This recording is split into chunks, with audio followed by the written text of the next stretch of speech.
রশিদ খান সেরা নাকি সাকিব আল হাসান সেরা? দুইজনের ইন্টারন্যাশনাল টি-20 ক্রিকেট কম্পেয়ার করে দেখবো এখন।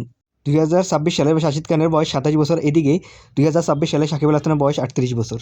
রাশিদ খানের টি-20 ডেবু হয় 2015 সালে, আবার সাকিব আল হাসানের টি-20 ডেবু হয় 2006 সালে।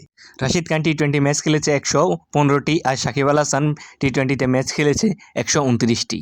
এদিক দিয়ে সাকিব আল হাসান এগিয়ে আছে। রাশিদ খানের ব্যাটিং স্ট্রাইক রেট 132.35 আর সাকিবের স্ট্রাইক রেট 121.25। রাশিদ খানের স্ট্রাইক রেট বেশি, এই কারণে 1 পয়েন্ট রাশিদ খান পাবে। রশিদ খানের ব্যাটিং অ্যাভারেজ 14.81, সাকিবের ব্যাটিং অ্যাভারেজ 23.19। এই জায়গা দিয়ে সাকিব পাবে 1 পয়েন্ট।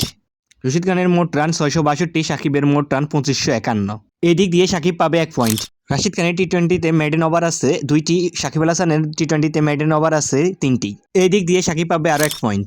রাশিদ খানের বোলিং ইকুমেনি 6.5, সাকিবের বোলিং ইকুমেনি 6.81। এদিক দিয়ে রাশিদ খান 1 পয়েন্ট পাবে। রাশিদ খানের মোট উইকেট 193টি আর সাকিবের মোট উইকেট 149টি। এই দিক দিয়ে রাশিদ খান এগিয়ে, তাই সে পাবে 1 পয়েন্ট।